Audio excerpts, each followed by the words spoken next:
Well, it's been an eventful start to the Formula One season, and it's only the second race. After a Max Verstappen masterclass in Bahrain, we are in Saudi Arabia at the Jeddah Corniche circuit for an altogether different challenge.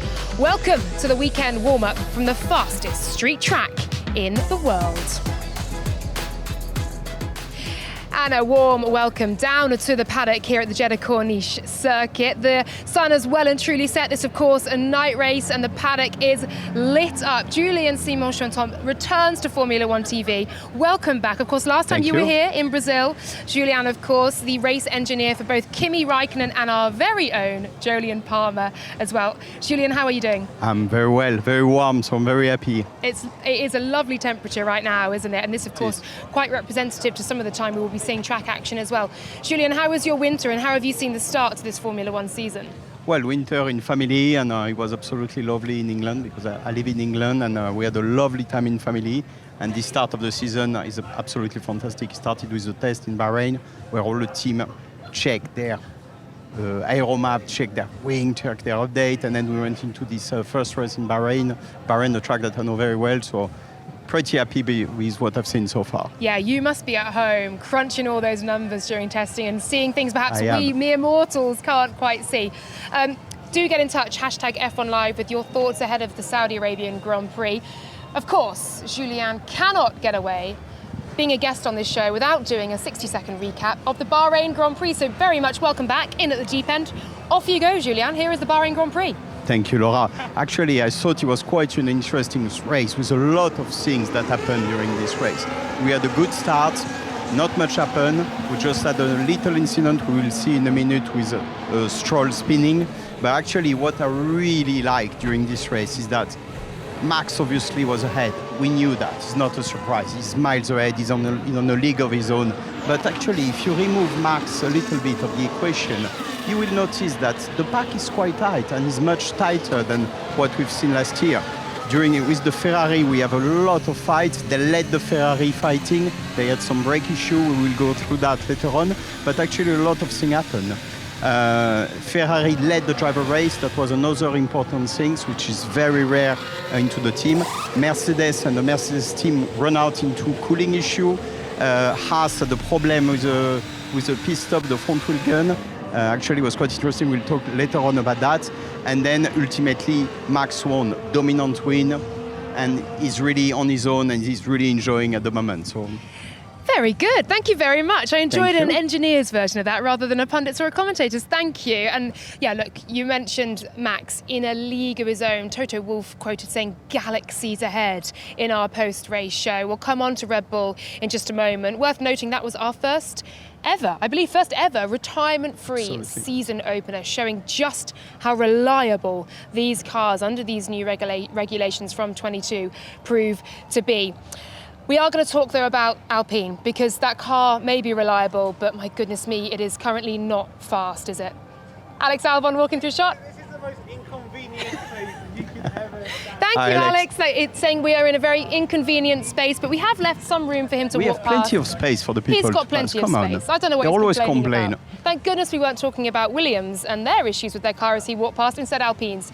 Look, they've been through a raft of changes as well. De Beer has gone as head of engineering. Matt Harmon has gone as technical director. They're bringing in a three-pillared system. Just explain what these technical changes mean and how it's now going to be organised. Listen, Laura, I spent almost my entire day talking to ex-colleague, and one of the discussion I had very interesting was Bruno Fama, the team principal. So what he told me is actually very interesting, and what people need to realize is that a Formula One car, you don't pull up a Formula One car at Christmas. The design of this car started back in March, and they already knew with the tracker, they have this kind of tracker during the year of performance, especially aero performance. They already saw around the summertime that they were not on the right path, you know what I mean?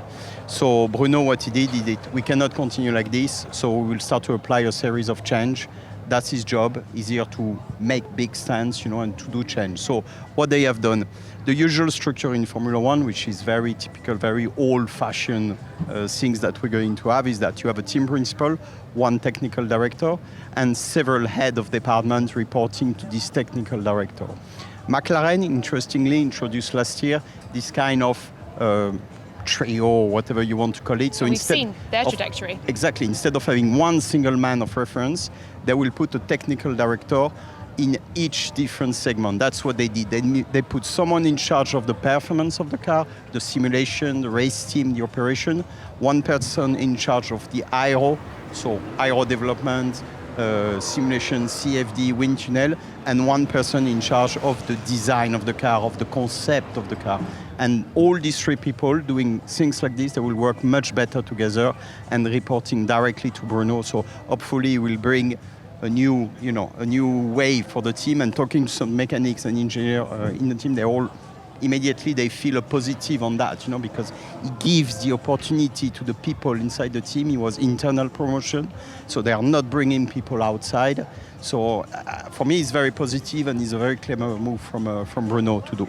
Interesting. Yeah, it's great to hear from that. You've been a very busy man in the paddock today, meeting very lots busy. of your former I've done colleagues. a lot of miles. You have plenty of meetings, plenty of coffees and chatting. I love it. Just to recap then, Joe Burnell, engineering, David Wheater in aerodynamics, and Kieran Pilbeam into performance there. That is how Alpine have now structurally organised themselves looking ahead, and they'll be hoping to take that step on. Now look, another team with a fair bit of controversy surrounding them right now is Red Bull.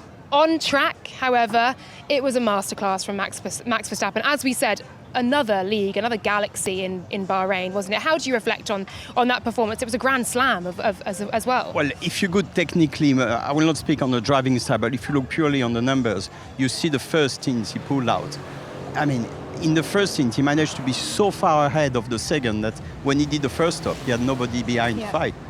But when you look all the other people behind, they're all very close to each other. So it's not actually that there is a huge gap between each driver. It's really Max is a step ahead. He's massively in confidence with this car. He can take the maximum out of it, and these are the results. But good on him. Oh, for sure. I mean, he'll be a very, very happy man heading into the season with how he is performing on track, and indeed a 1-2 for the team as well. A very solid start for Sergio Perez, of course, winner here last year. Plenty of rumours, plenty of speculation. One of those rumours coming into this week is that Max Verstappen will be at Mercedes next season. Come on, do you believe that? I don't know. Everything is possible in F1. That's the beauty impossible, of it. is it? Anything is possible. I would prefer to have a bit, the action happening on track, which happened. But yeah, I think if the opportunity arises, Yves won everything with Red Bull. Yes, for sure, if he's still with the team next year, okay, we'll win again, but maybe it's a time for him at the level of his career to say, okay, let's make a gamble, let's roll the dice, and let's go to Mercedes. Why not? It can happen. Yeah, maybe he knows something about those 26 regs and how teams are responding to that we don't know. But look, all speculation as things stand at the moment. Lewis Hamilton actually earlier on saying that nothing is impossible in Formula One. Just look at the move that he made to Ferrari, which is a bombshell move that really opened this driver market wide open. Yeah, absolutely. Oh, are you okay? We're going to throw to the Max Verstappen interview while Julien gets his voice absolutely, back. I just swallow on the wrong way. No problem. Let's hear now. I did speak to Max earlier as well. It was an intense media scrum around him. Let's hear now from Max Verstappen. Max, you set an extraordinary standard last time out in Bahrain. How do you replicate that? What are the expectations here on one of the races you didn't win last year, one of a couple? Hopefully that we don't have a problem in qualifying. That will help me a lot. But I actually think, it's a completely different track here. A lot of fast corners, lower tire degradation, and all these things will probably make it a bit more straightforward for everyone. But I still think, our car is good normally in high speed, and hopefully we can show that here again. Max, there's a huge amount of controversy off track for Red Bull. There's a huge amount of media attention here as well. You say you want to focus on the driving. How do you keep that focus, especially here on a track that demands the highest levels of concentration and intensity? I don't think that's really a big problem for me. I can easily, switch off, switch back on whenever I need. So for me, that has never been a problem, never will be a problem. But of course, I think as everyone also within the team, we just want to focus on the performance side of things from now on. Thanks, good luck. Yeah, it was a pretty intense media scrum around Max Verstappen, and everyone very much asking him similar questions, but preferring to do his focus out on the track, his driving, his talking out on the track, and very much remaining focused within the team as it stands. Perez, P2 in Bahrain, a really solid start for him. Really And of strong, course, absolutely. a win here last time out as well. He was known as king of the streets at the start of He's last really season. good at street circuit. Yeah, what can he do here, Julien? I think he can do very well because the car is even better than last year, and I think he can perform even better. We know he likes the track. He's a kind of king of straight circuit, you know what I mean? So I would not be surprised he's right up there, or at least challenging Max for the win. And look, Carlos Sainz, similarly also another driver out of contract at the end of this year, a point to prove with Lewis Hamilton replacing him at Ferrari, P3, just behind Sergio Perez. A brilliant race from him as well. He seemed in a great form at the end of last season, coming in now, starting as he left off. It's also very interesting, Laura, because they can race in Ferrari, you know what I mean? It's the beginning of the season, they can still fight with Charles, and obviously with everything that happened during the winter, you would have think he's a bit, become a back foot or anything, but no, he's here to win. They are competitors and they are here to prove they are the best, and it's also very good for him to show to everyone he's still there. And I want a good drive for next year, so look at what I can do. Absolutely. He's very much put himself in the advertisement window saying, Absolutely. here is what I can do. Here and I just am. a note, actually, Carlos Sainz unwell today. He didn't take part in the usual media interviews, so we wish him the best. Hope he's getting better and feeling okay, and hope to see him tomorrow, of course, ahead of Free Practice 1 and Free Practice 2. If you're on the pit wall and you're seeing two Ferraris battle the way that we have been lucky enough to see Charles Leclerc and Carlos Sainz do, if you're Fred Vasseur, for example, if you're in your position evening, I mean, how exciting, nerve-wracking, what is that emotion? Well, it's absolutely nerve-wracking because as a race engineer, you will want your driver to win. You know what I mean? There is a bit of this selfish part that say, that's my driver, I want to win. But the team principal, he has the global picture, the whole picture, he doesn't care if one is winning, so he wants both to fight. So you need to maximize the point for the team, but at the same time, you don't have to do silly things on track. It's a very, very tricky situation. I've been in this situation a lot in the past, and it's very, very difficult to manage. You have to make sure your drivers know what they are doing, because it's very easy to go from basically hero to zero in this kind of place. For sure. I mean, it's amazing for us to watch. We're very grateful to see it, but I'd imagine quite the nightmare for you guys. An absolute on that pit nightmare. wall. Charles Leclerc, of course, it has to be said, starting P2, but he just had this issue with the brakes throughout the entire race. It didn't get any better. They're talking about 100-degree difference between those two front brakes. And that lasted him all race. That will have been fixed. That will all be sorted now? I think it was probably just a problem of either blanking or preparation of the tires. You have to understand that these brakes, before braking, they need to be around 200, 250 degrees. But then when you brake, they go up to 1000 degrees. If the preparation of this brake is not right, is not correct, then you can introduce what we call a phenomenon of glazing, when the disc becomes very shiny and it doesn't have this friction between the pad and the disc. And this happened quite regularly. It's not an unusual problem, which I'm sure they will have fixed for this race. I think it's fair to say that we didn't see the best out of Ferrari last time out. Yes, we did from Carlos Sainz, but not from Charles Leclerc. He definitely lost Could time. have done better. Exactly. He lost time on each lap. He was locking up into every corner. We didn't see the best out of Mercedes either, did we? Both cars having cooling issues, the cooling configuration, an issue. How will they have rectified that coming here? And they need to be looking at the temperatures, the conditions here. Because was it simply a case that the race day was actually just a fair bit cooler than they anticipated? Yeah, absolutely. It was very cool. So you look at the weather forecast, and then you have two options. Either you change the radiator spec for a smaller spec or bigger spec, or you will put some blanking. So some kind, it's not tape, it's the kind of carbon piece you put on the radiator to increase or reduce the cooling. And if your prediction is wrong, you can make big mistake. And clearly that's what happened. So it's not an issue with design of the car. That's something that will be fixed for this race for sure. Yeah, both nursing various problems throughout the race. Lewis Hamilton at one point with a broken seat. George Russell nursing that PU with lift and coast. I think there's more to come from Mercedes, more to come from Ferrari. Perhaps that gap to Red Bull isn't quite as severe as it may have appeared from race number 1. Let's hear now from Lewis Hamilton. Lewis, last one from me. Just on where you feel the fight will be for this weekend. Last week it seemed to be with the Ferraris for that kind of P2 slot in the pecking order. We're seeing that pecking order become established. We're here at a very different track with different characteristics. So where do you see it playing out? Because McLaren seem to think this one will suit them as well. I think it's still a little bit early to say, but it was really great to see how close everyone was behind the Red Bulls, as we saw last year. And it'll be really interesting. Maybe this is a much different surface. It is, obviously the last track is very rear limited. This is a front limited circuit, and so it'll be really interesting to see whose car that works well towards. I think Red Bull have so much rear end, and I know they were killing their front tyres in the last race, so it'd be interesting. But they were really quick here last year also. I think that car's just going to work everywhere, to be honest. And I think I'd like to think that we're going to be more competitive this weekend, especially as the things we've learned, the setup directions that we've taken. So I'm hoping we take a bit of a step forwards. That P7 the last time out, of course, he only qualified P9 and had hoped with more of a race setup in that car to move through the field. The P7 was actually Lewis Hamilton's worst result here in Bahrain in the turbo hybrid era, but he seemed in very good spirits today. P4 and P5 for Mercedes here last time out. Of course, this the scene of Lewis Hamilton's last ever win as well. Saudi Arabia 2021. How do you think he'll fare this time out, Julien? I think they have all the chance. We have seen again, the field is very, very close. Remember what we have seen in Bahrain, they are all very close together. So it's difficult to pick out if it would be Mercedes or McLaren, but I think they have all the chance. They have a better car than last year.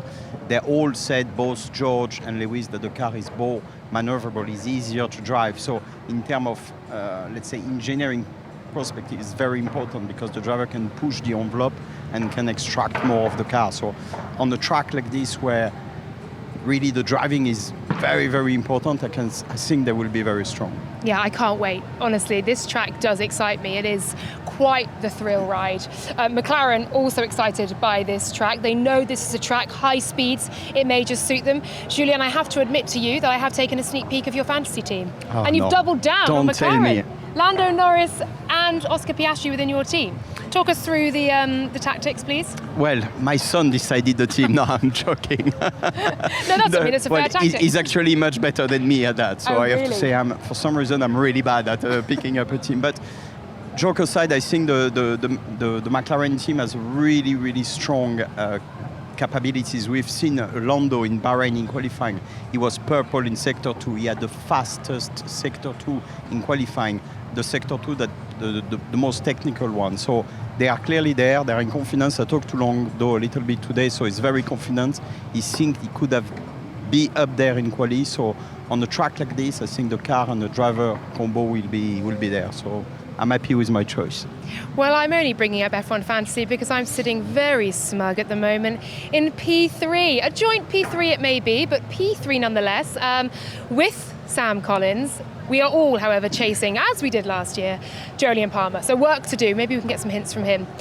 Sam Collins, who I was desperately trying to beat last year, we're currently equal on points. Speaking of points, now listen, McLaren, this time last year, no points whatsoever. They've now scored 12. It is such a turnaround for them, isn't it? They must come here with a fair bit of confidence knowing that. But remember, Laura, what we said earlier on in the show when we talk about the Alpine reshuffle. So they introduced this new change, which actually is taking effect now. You know what I mean? They didn't have this management team, this dynamic into the team that bring them the update, that encourage the people to push and not having this finger pointing mentality. And we can see on track the drivers are super happy with the team, the way they bring the update, and they've started the year much better than what they did last year. So I think there will be a strong contender for this year, for this season. Yeah, it's going to be exciting to see. Let's take a look at how things stand in our driver standings after just the one race. And as expected, Max Verstappen sitting pretty at the very top of that driver championship, 26 points. Of course, he got fastest lap with that Grand Slam. Perez, Sainz, Leclerc, Russell, Norris, Hamilton, Piastri, Alonso and Stroll. It is going to be interesting to see how points will be scored for this weekend. What are your predictions in terms of where the fight is going to be with McLaren? Are they going to be up there with the Ferrari and the Mercedes? Are they going to be fighting the Red Bull? Can they take that bigger step? Will they be keeping the Aston Martins at bay? Yes, definitely. In terms of step, it's not like between here and between Bahrain and here, the team will bring a big update. If anything, they will have the same car for most of them. It's just they will bring maybe a rear wing. There is longer straight, so you need less drag, so they will bring a slimmer rear wing. So I think in a package, on low downforce configuration, hopefully they will be there. I'm pretty sure they will be right with Ferrari, as you said, and with Mercedes. I think qualifying is going to be all important as well, and Lando Norris very much last time out, woulda, coulda, shoulda. Once again, they will be hunting for pole position here on a track where it does really matter. Speaking of Aston Martin, it was a steady start for them after the fireworks of last season where they leapt up to P2. They've just settled into this year. They're kind of adopting that P4, P5 fight once again.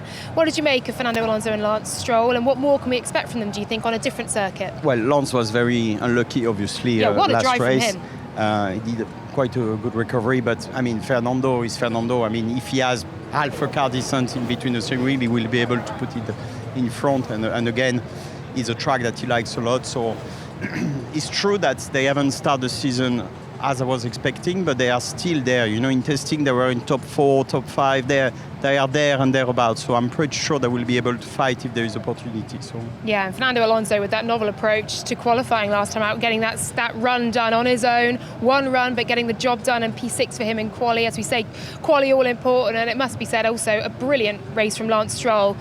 Tapped at the start, put right to the back, and then came through the pack very well. They've got race pace. They have race pace. It means the car is there. You cannot do that if the car doesn't allow you. You know what I mean? So again, they will be there. You know, we keep Aston, McLaren, Ferrari, Mercedes. Is all this team that will be there for the fight in this track.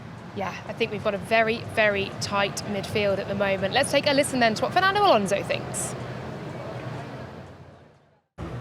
Fernando, it was always going to be difficult for Aston Martin to repeat the start to last season, but how do you reflect on that opening weekend in Bahrain and the learnings from it?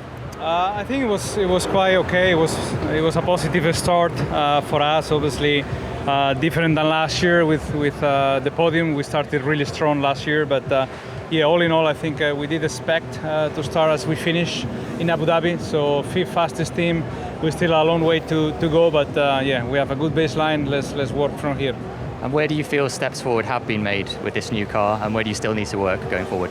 I think we improve in basically all the areas of the car, but this is obviously a relative game, and you need to improve more than the others, more than competition. But I think the car is stronger on braking, it's stronger also on managing the tires. We still need to find more downforce, and this is our job now for the next few months. And what about this weekend in Jeddah? What are the expectations here, and can anyone beat Red Bull?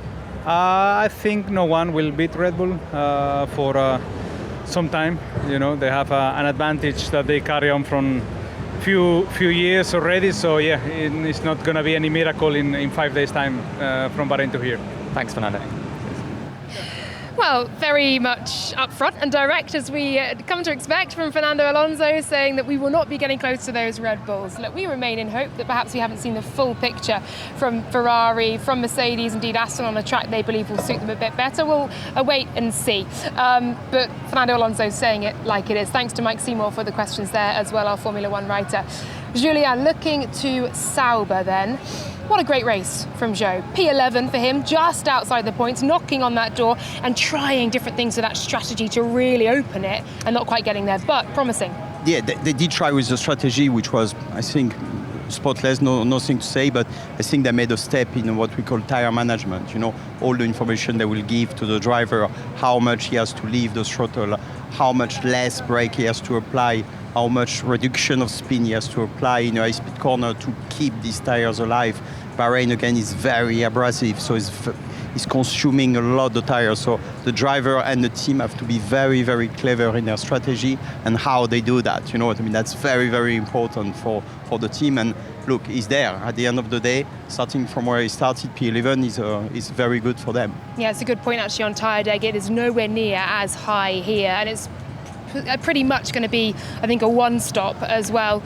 Speaking of pit stops, my goodness me, what an unlucky race Valtteri Bottas had. First of all, tapped at the start, were involved in that turn 1 melee, and then this pit stop, Julien. What are the team going to do to ensure that this does not happen again? He must have had echoes of Monaco, the longest pit stop ever, I think.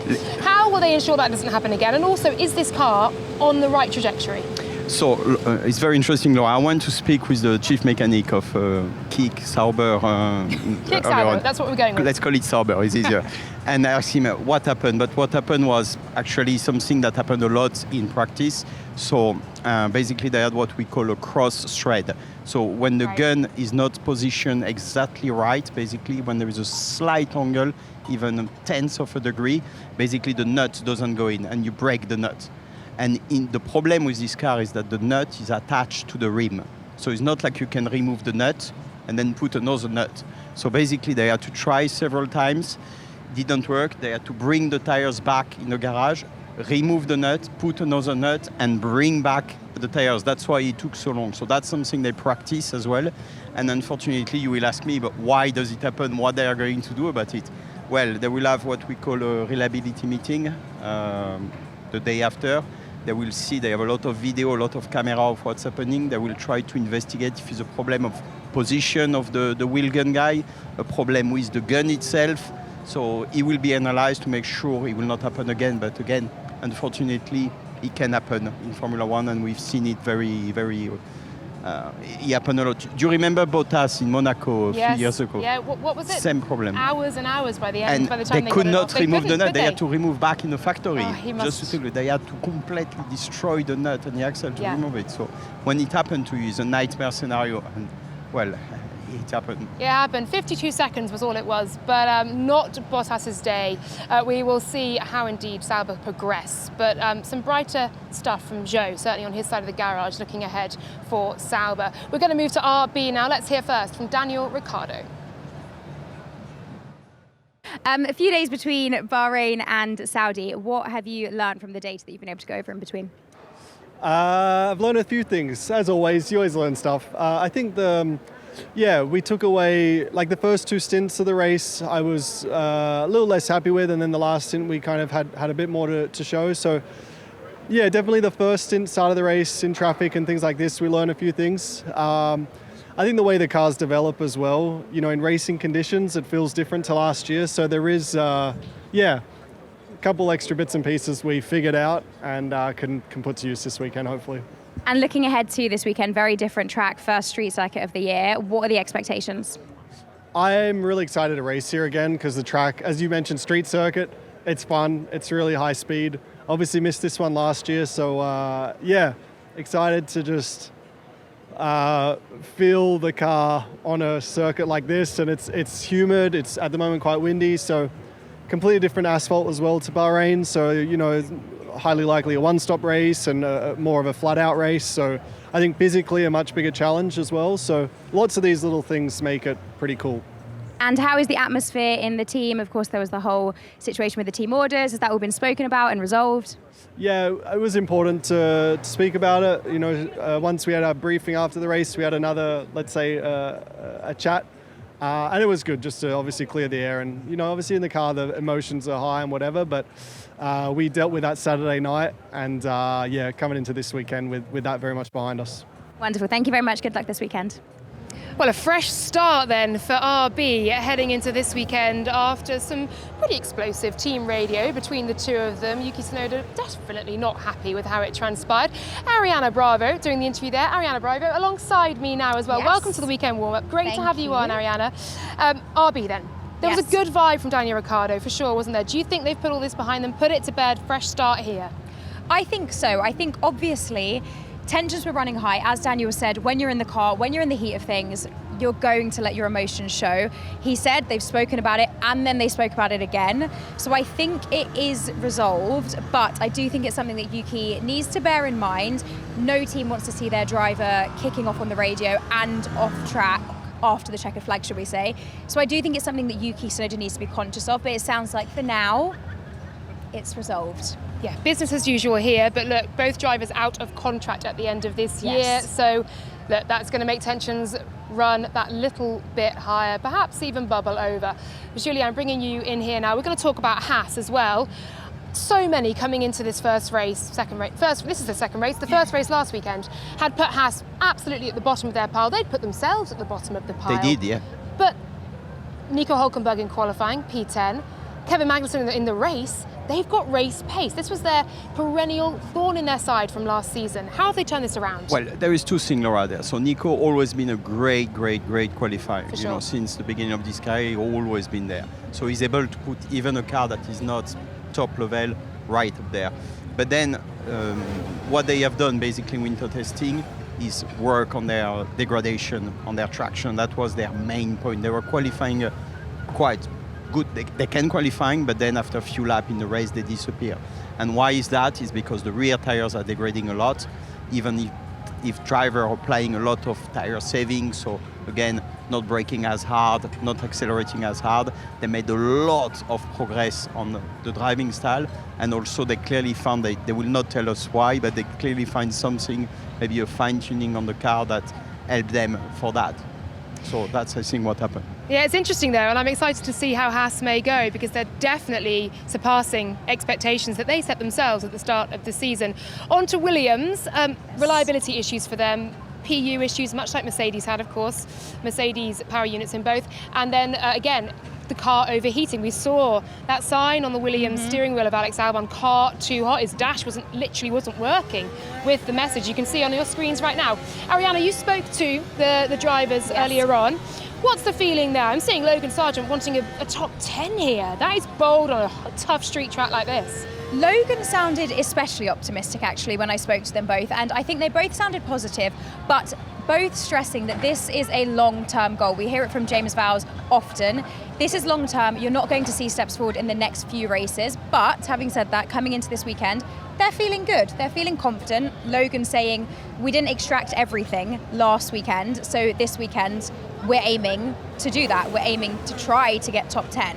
Whether it happens, let's see, but it sounds good. Yeah, it's exciting for Williams after what was, I think, a pretty tricky testing for them and a difficult first race, Julien. Yeah, that was tricky, and also I want to specify something on this car hot that you have seen. What will happen actually on the driver is not just a nice message or a scary message that say car hot. Basically, this message will trigger a lot of limits on the car, so a lot of limitation on the power unit, so they will have less power. So that's quite a big thing, you know. And on top of that, it could trigger some reliability issue, so they could have some problem later on in the season. So that's a big thing that they need to sort out and to be on top of it. Yeah, great stuff. Hopefully Williams will have a smoother ride here in Saudi Arabia. Not just the Formula One on show for this weekend. We also have F2 and for F1 Academy racing for the first time here. Nikki Shields and Alex Brundle and Jordan King will be taking you through all of the action. Here is how it lines up. Free practice at 2:05. Qualifying, this is tomorrow, of course, at 9:30 p.m. Race 1 at 3:10. Race 2 on the Saturday at 3:05. 16 cars on track. 16 women racing here. Ariana, you were on stage earlier on here in the fan zone speaking to some of the protagonists of this season. How excited are they? How important is this for F1 Academy to get things started here? They are so excited, and they're actually particularly excited about being at this track and getting out around here. Every single one of the drivers that I spoke to saying they love this track. They love how close the walls are. They love that it's unforgiving. They can't wait, and I can't wait either. I really think we are going to witness something special this season with F1 Academy. I'm so excited to see them go racing. Yeah, for sure. And I was hearing as well that the pre-season testing that F1 Academy had here went incredibly well. Yeah. And, you know, this is such an intimidating track. The challenges of the walls, the heat, the length of it, 6.2 kilometers. But it was a relatively smooth testing for all of them. They now know this track like the back of their hands, and they're going to be racing out there for real for this weekend. And Julien, all 10 teams, of course, supporting one driver as well, partners supporting the remaining 5, and then a wildcard entry too. How important is it that Formula One teams lend their support to 16 to 25-year-old women starting their journeys within single-seater racing? Well, it's absolutely fundamental. It gives them basically, you know, the notoriety, the team behind, so people will kind of recognize each other. That's supported by Mercedes, by Ferrari. It's absolutely important for this driver to have this recognition for the F1 team. Great stuff. I'm going to get some final thoughts from you all now ahead of this weekend. It always comes to this point, and I realise I haven't thought of any predictions myself, so I'm going to pass the buck. Firstly to you, Julien, your Me predictions. first. I'm always first in I the know, prediction. It's my first time in weekend warm-up, so you can't come straight to me. me. There we go. Yeah, that's it. Go ahead. All right, Max, that's an easy one. Perez, and then I put Lando third. Who, sorry? Lando. Lando Norris on the podium. I like it. I like your style. Ariana? I'm going to go Perez first. Oh, Perez win. We're going to go for it. Then Verstappen, because he's going to be close behind. And then, let's say Charles Leclerc. Let's go with that. That's a safe bet. Yes. I'm taking a bit more risk. You're taking a risk, and I like it. I like it. I might take an even bolder risk. Do it. I'm going to say Sergio Perez to win Yes. here. I'm going to say a Max Verstappen P2. Okay. I'm going to say Oscar Piastri P3. Ooh. Because that's a good why one. not? McLaren are up for it. And Oscar heading into, of course, his home race next time out. He qualified well here last year. Who knows what may happen? Okay. Let's take a look then at how our schedule looks for this, our second round of the Formula One season. So, free practice one. Join us on air at 4:15 p.m. for 4:30 hour of running for FP1. We'll be back on air at 7:45 for free practice 2. And don't forget, we'll be analysing what we have seen after those as well. FP3, 4:15 on the Friday, and then qualifying will be on air for our pre-qualifying show. That's at 7:30 with the hour of qualifying at 8 p.m. and our post-quali show immediately afterwards as well. Then we head to our race day. The Saudi Arabian Grand Prix, that will be at 7 p.m. for our pre-race show, 8 p.m. for lights out. And that is how your second race weekend looks. My thanks to Julien Simon-Chautemps and to Thank Ariana you. Bravo and to Mike Seymour asking some questions for us this afternoon as well. That is it from the weekend warm-up. This is the Saudi Arabian Grand Prix. We can't wait to bring you all the action here at the Jeddah Corniche circuit. Bye for now. Welcome to Saudi Arabia.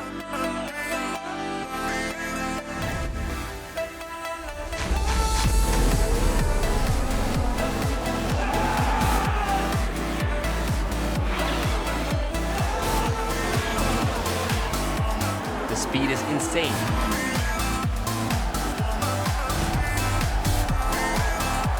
Wicked. Nice job, guys.